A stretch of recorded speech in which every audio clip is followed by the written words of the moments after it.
Okay, welcome. So we have finished BJT. Now we'll go to a different kind of transistor, which is the most common in the classical device. Any semiconductor device textbook will talk about, which is called MOSFET. MOSFET. This is a metal oxide semiconductor field effect transistor. MOSFETs are the most common transistors in the world that enable your logic memory devices, your laptops, computers, cell phones. They all have processors, memory devices. Mostly it is CMOS devices which are based on MOSFET. Okay. So it is very important for us to understand MOSFET thoroughly. Okay, at least to a first order we should be able to understand how MOSFETs work. So we'll today start a new topic. Okay, and everything that we have learned till now will be used in understanding these devices. A MOSFET, the fundamental building block of a MOSFET is a MOS capacitor, metal oxide semiconductor. If you have a semiconductor, on top of that you have an oxide or a dielectric, on top of that you have a metal, it's called metal oxide semiconductor system, MOS. It's not a transistor yet, it's just a metal oxide semiconductor capacitor. Okay, so the MOS capacitor is the first thing that we have to learn to understand MOSFET. So today we will start to understand, in the next couple of lectures we will try to understand how metal oxide semiconductor capacitors work and how we can understand their basics. Okay, so we'll go step by step. Whatever we have learned till now in a band diagram, conduction band, valence band, everything will be very important, and it's assumed that you understand all of those very clearly, because MOS capacitor will depend heavily on those. Okay, so we'll come to slides today. Okay, so let's come to slide here. You will see this is what I'm showing you in the slide. Okay, let's not get very disturbed or perturbed. Let's go step by step. This is the schematic of a metal oxide semiconductor. So you see the top, you have a metal here. This is the metal. This is an oxide semiconductor. Oh, sorry, this is an oxide like an insulator. Okay, and this is the semiconductor. This semiconductor can be p-type doped, or this can be n-type doped, whatever. Okay, and this oxide, this insulator that is there, it's an oxide, typically say silicon dioxide, and this is the metal that you can put aluminum, nickel, whatever. So this is your essentially metal oxide semiconductor system.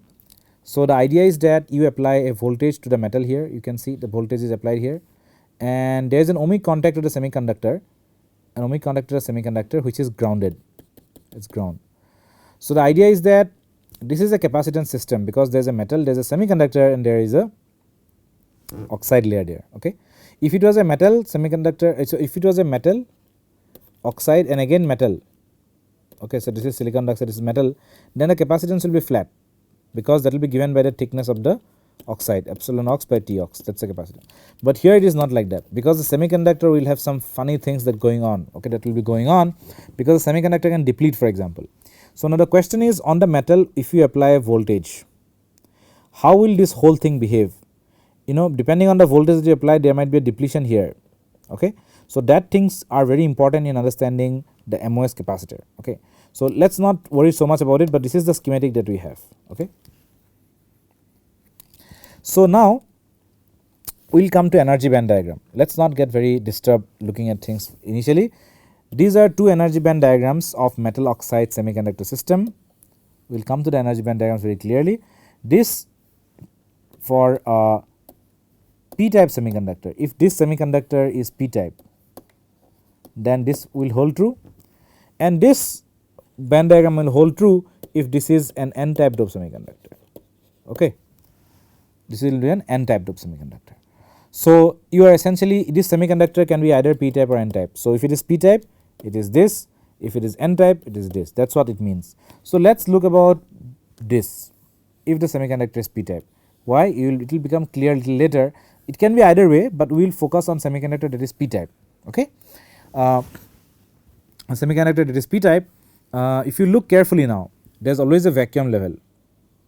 Okay, this is the band diagram, the energy band gap of dielectric, which is very large. Okay, this is the dielectric oxide. It has a thickness of D, that is the oxide, and is very large. This is metal. This is metal Fermi level, and vacuum level to metal Fermi level. This is the metal work function, Q phi m. This is the metal work function. Okay, then this is the semiconductor. The conduction band is here, the valence band is here, the intrinsic level EI is mid gap, that you know, and the Fermi level is close to the valence band. Why? Because it is p-type dope. In a p-type dope semiconductor, the Fermi level will be close to valence band. So that's why the Fermi level is close to the valence band. Okay. The assumption is that when you join this system, when you make this system, the metal work function, this one, is exactly equal to the semiconductor work function. This is the electron affinity and this is the work function, the vacuum level to the Fermi level.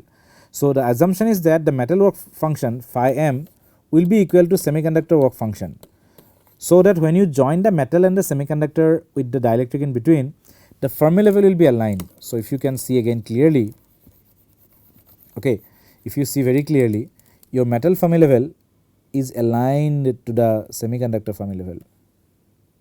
There is no band bending. In equilibrium, everything is flat. This is flat, this is flat, which means the metal Fermi level and the semiconductor Fermi level were already aligned before joining the system, okay, before the system was formed. So the metal Fermi level and the semiconductor Fermi level are at the same level. After joining also they are same level and the bands have not moved, the bands have stayed flat. So this is the assumption that metal Fermi level, the metal work function and the semiconductor work function is same. In other words, the semiconductor and metal work function difference is 0, in which case the Fermi level on the metal side and the Fermi level on the semiconductor side are aligned even before you join the semiconductor and the metal. So even after joining they are flat, everything is flat, okay. So this is the dielectric that is there in between, okay, this is the dielectric that is in there between, okay, this is the metal Fermi level, this is the semiconductor side, this is the entire semiconductor side. So when you form a junction it looks like this. Now it's very important to look at different numbers that are given here, different notations that are given here.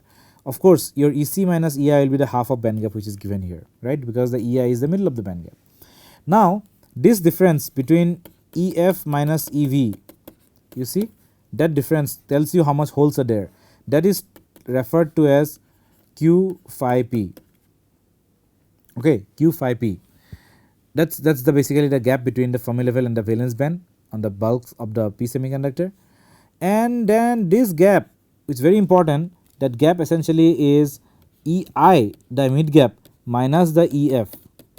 The Fermi level, how below is the Fermi level from the intrinsic level? You have an intrinsic level here, compared to the intrinsic level, how below is the Fermi level? Okay, please remember that gap, this gap, EI minus EF, how far below the intrinsic level is the Fermi gap? It's called Q psi BP, but I can also give a different name, it's just the nomenclature, different textbooks use different nomenclatures. To make it look better, I'll call it Q phi F, okay. You can also call it psi BP, but I'll just call it phi F because that's how I'll be using in the equation. So let's see again, look at this band diagram very carefully, okay, look at this band diagram very carefully, okay. Let me choose a different color maybe. You see this is just a schematic of a metal semiconductor, metal oxide semiconductor, and this is the band diagram at equilibrium when the metal semiconductor and oxides are all joined together and the metal and the semiconductor work functions were equal even before, okay, they were always equal. So after joining also they are equal, that's what it means, okay. Now you see carefully these different terms, repeat please, okay. The Fermi level and the valence band difference is called phi P. The intrinsic level and the Fermi level difference, I'll call it phi F, okay, and the Fermi level is aligned, nothing happens. The thickness of the oxide is D. So what is it that we have to study now? What we have to study is when I apply a voltage on the gate, I call it VG that I apply here, right. So here if I apply a voltage VG on the gate, either positive or negative, how will the band diagram look like and what will happen? That is what we have to study, okay. That will give you, this is a system is MOS, metal oxide semiconductor, that will give you the capacitance voltage characteristics. How will the capacitance of the system vary with respect to voltage that you apply on the gate, okay. See, this insulator is very good actually. So we'll assume that there is no leakage current through this oxide, it's completely insulating, there is only a field that will be applied from the metal that will basically change the band diagram on this side, but there is nothing that will leak through the oxide, okay, that is the assumption. Now if you look very carefully, if I apply a negative voltage on the gate, if I apply a negative gate voltage, then what will happen is that intuitively speaking or logically speaking, if I am applying a negative voltage on the gate and this is p type, so there are holes there, so the holes will get attracted towards the negative voltage that I am applying. So more holes will try to come and accumulate near the interface here. The holes will try to come and accumulate near the interface because I am applying a negative charge, so holes will all come and try to dump here. Okay, so the bands will bend upward. What I mean is that the bands will bend upward like this. When holes will come here and accumulate and dump here, we call that accumulation.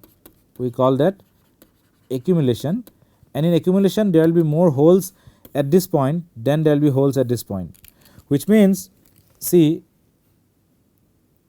at if you have more holes, then your Fermi level and valence band gap should decrease, which means at this point when you are attracting more holes because of the negative bias, there will be more holes at this surface. So at this surface the Fermi level and the valence band difference should be less compared to the difference here. Are you seeing my point? The bands will have to bend up like this. So the Fermi level and the valence band difference has to reduce, and eventually it will be almost there. There will be a very high density of holes here, very high density of holes here. Okay, and that will be called accumulation. There is an accumulation of holes here. Okay, right? There will be an accumulation of holes here. So, and because in general if you apply negative voltage, this side if you apply negative voltage, this will try to move up the band, this side will try to move down the band. So you will have a band diagram like, these bands will, if you try to push this down, if you try to push this up, then the band will look like this, but eventually the Fermi levels have to align.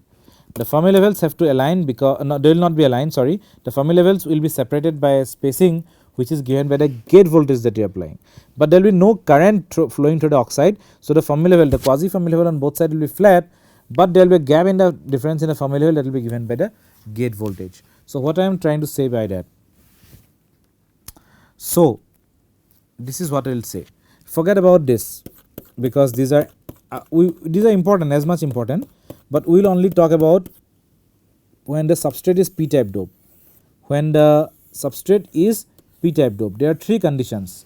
There is accumulation, there is depletion, weak inversion, and strong inversion. These are the terms that might seem to be a little bit unfamiliar to you, but these are very easy to understand actually.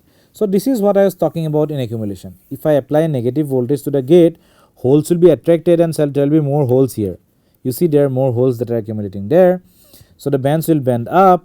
You see the Fermi level and the valence band difference that will keep reducing, and eventually it will almost become, Fermi level and valence band will almost become merged because the hole density is now very high.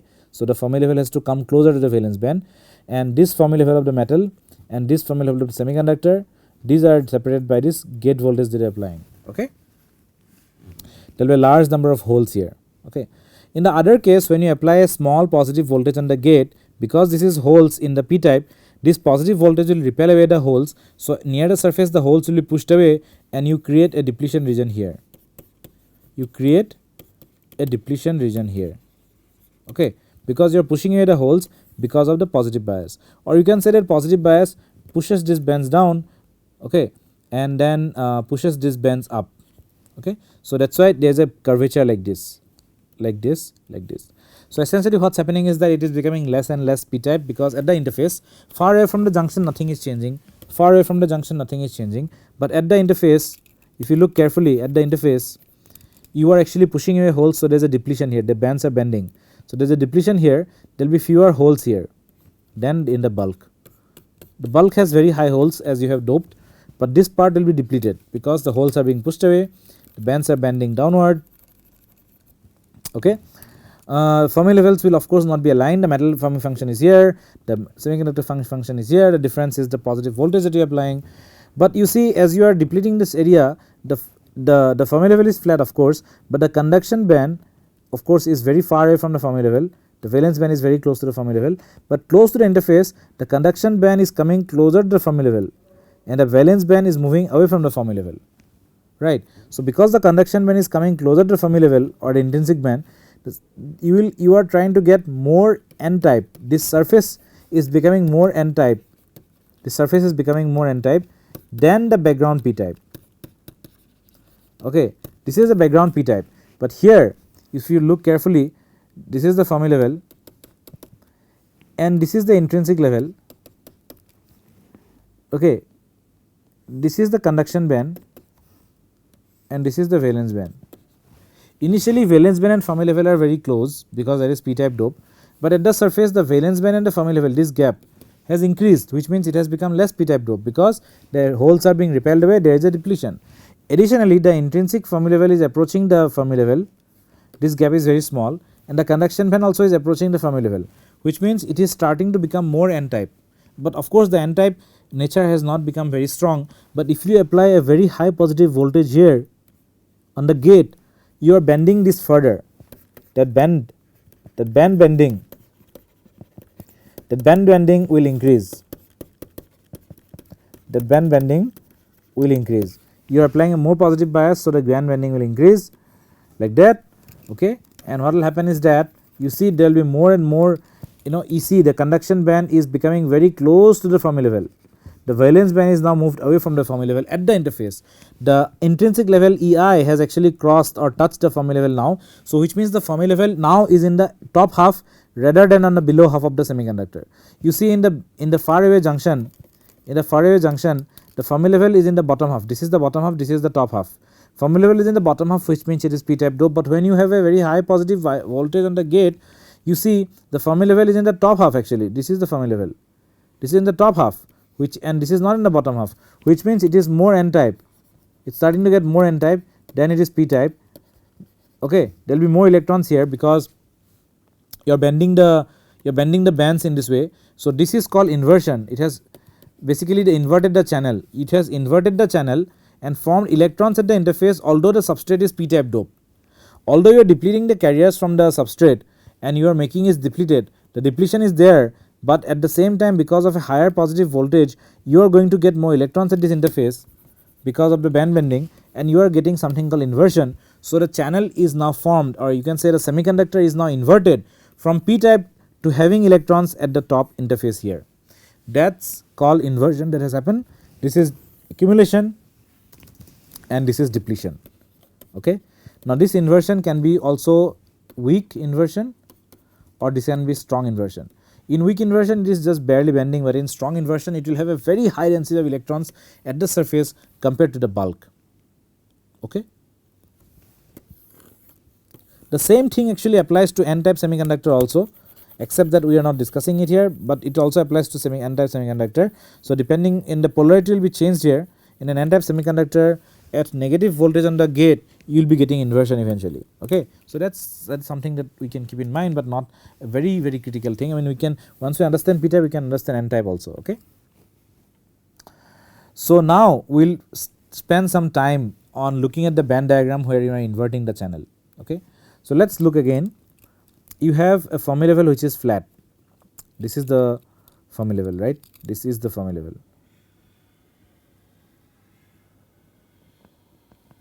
The Fermi level is flat because there is no motion of current here. Okay, although this is displaced by the gate voltage. Okay, you are trying to bend the band diagram like this because you are applying a positive voltage on the gate. A positive voltage on the gate, pushing it down, pushing it up. So essentially you are getting a band like this. Your intrinsic Fermi level, which is the mid gap, is also bending, and you will see the Fermi level is now in the top half, so it has become more n type, not in the bottom half, so it has not become, it will have electrons rather than holes, although the semiconductor is p type dope in the bulk. Okay, everywhere it is the uniform doping. So one of the most important characteristics of this MOS, this band diagram, is that what is the band that you are having here? What is the band that you are having here? Okay, this is the band, right? What is the band that you are having here? You are having a band bending at the surface, near the surface, right? This is band, and band is bending near the surface. So the band is bending near the surface. So this measure, this quantity gives you how much band bending is happening at any point x. Okay, at the surface at this point x equals 0, the band bending is the max. The band bending is the max, and electrons are appearing here, starting to appear here, because the conduction band is now closer to the Fermi level than the Fermi level is closer to the conduction valence band. It is now getting n type, right. This quantity is very important quantity, that is called EI minus EF in the bulk. This is defined in the bulk of the semiconductor, like how far below intrinsic level is the Fermi level in a p type of semiconductor. I call this quantity as phi f, they are calling it psi bp, but it is the same thing, it is the phi f. That gap reduces eventually, becomes 0 and goes to negative almost on the other side. What it means is that that gap tells you how much it is p type, okay. And since as the gap, the Fermi level is staying flat, but the gap is reducing here, it means it becoming less and less p type, it is becoming more and more n type, eventually it is bending beyond that, okay. So this is strong inversion, or this is inversion, sorry. So when this particular part has electrons, that itself is called inversion. So first we have weak inversion. What weak inversion means is that this bending has such that at the surface, this is not, this particular figure is not in weak inversion, but weak inversion is when this band bending is such that this comes and reaches the surface here. The intrinsic Fermi level EI will be bending, and eventually it will, at the surface it will be mid gap. So essentially it's going below that, so you are getting now electrons here, and below that, that is the onset of weak inversion, below that you have weak inversion. So this is a weak inversion situation, for example.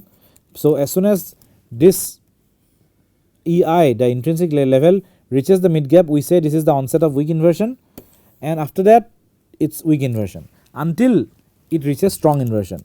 And at inversion you will have electrons here, at weak inversion you will have fewer electrons, at strong inversion you will have a large number of electrons, because the bands have band large. So when will strong inversion happen? Strong inversion will happen when this band below this line, the band below this point is equal to this, which means the intrinsic level EI is as much above the Fermi level in the bulk as it is below the Fermi level on the surface. That is called strong inversion. If you recall again, strong inversion is defined when the Fermi level and the intrinsic level difference here that you see in the bulk is exactly the same difference that you see on the surface, but in the opposite direction. Like the Fermi level is now on the top of induction, the intrinsic level, Fermi level here is below the intrinsic level. What it means is that the number of electrons at the surface, which is increasing, the number of electrons at the surface is exactly equal in density to the number of holes in the bulk. So this material is p type doped, In a p type doped material, how many holes are there? Density, the hole density, that's exactly the same as the electron density on the surface, because the bands are bending and inversion is being formed, okay. That's called strong inversion. So in strong inversion, the band bending, the total band bending that is happening is actually from this point to this point, right. This is the total band bending that is happening. In strong inversion, your total band bending will be equal to this, which is this, plus the same amount, it will be equal to 2 times phi f. Are you getting my point? Phi f is this EI minus EF. So essentially the difference between Fermi level and intrinsic level in the bulk is exactly the same as the difference between the intrinsic level and the Fermi level on the surface, but flipped, the sequence is flipped. So the intrinsic level is above the Fermi level here, below the Fermi level here, intrinsic level is above the Fermi level here. So in a way this has as many electrons per unit area as this has holes per unit area, okay. So that you have to take into account. So in that case you are saying that, we can say that strong inversion has taken place and there are large number of electrons that have come here, okay.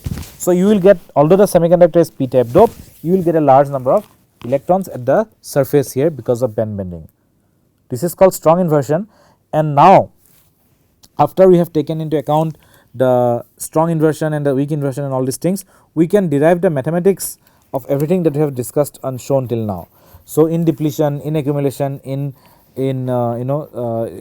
weak inversion, strong inversion, you can define the expression for the different parameters, like band bending and all these things, and you can solve Poisson equation and whatever equations are there to essentially come up with a quantitative model of this band bending and the various expressions associated with it. Okay. So, we have accumulation. If you look in the previous slide again, we have accumulation, we have depletion, we have inversion. First you have weak inversion, then you have strong inversion. Okay. First you have weak inversion, then you have strong inversion. So, this is a picture just to show the bands and all these things. Now we shall basically start. This looks like a very scary figure, but actually it is not. So, we will basically now start looking at the capacitance voltage characteristics of this particular junction. This is a insulator is here. Okay, there is an insulator here, and then there is a metal here. There is a metal here.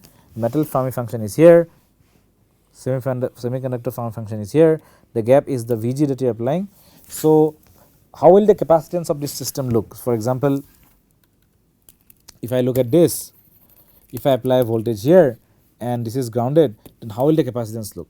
So, the capacitance will actually look like this, okay, which is a very weird kind of figure, but there will be different regions of depletion, weak inversion, accumulation, and inversion and so on. It will take some time to understand, but we will do that.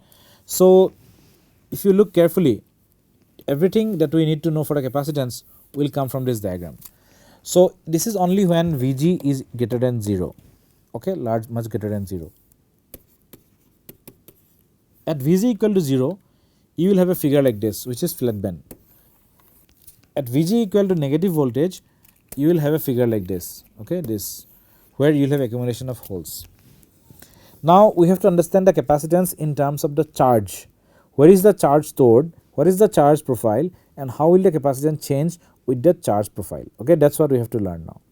So, let us wrap up for today, and in the next class we shall start from the capacitance voltage characteristics of a MOS capacitor. Okay, we will distribute the charges. We will come to understand the charges and how the band diagram will correspond to different charges that are here, and based on these charges and the band diagram, we will be able to understand how actually the capacitance voltage characteristic change in a silicon MOS capacitor, because there will be very many exciting and interesting features which you should keep in mind and you should be aware of. Okay. So, in the next class we will start with MOS capacitor again, the band diagram and the charges, and how different parts of capacitance voltage curve correspond to accumulation, depletion, strong inversion and so on. Okay. And everywhere we shall have to keep the band diagram in mind, the charge distribution in mind. Whatever we have learned in today's class is just an introduction to the schematic of a MOS capacitor, the various regions of operation depending on the gate bias, whether it is positively biased or negatively biased. You can either get more holes or fewer holes at the surface, we call it accumulation or depletion. Go to more depletion, you will eventually hit inversion, where the Fermi level on the surface is closer to the conduction band than in the bulk. Okay. So, that means at the surface you will get more electrons than what is actually expected, and in very strong inversion the number of electrons at the surface will be equal to the number of holes in the bulk, as many holes. Okay. So, that part we have cleared till now. So, let us meet in the next class. We will start from the MOS capacitor band diagram and the charge distribution together. Okay. So, we will see you in the next class. In the meantime, you should please revise this MOS capacitance again. The two very good books, one book is called MS Tyagi and one book is by SMZ. Both are very good books to study. Many of the figures that I am showing you here are from SMZ's book. Okay. So, we will meet you in the next class. Thank you.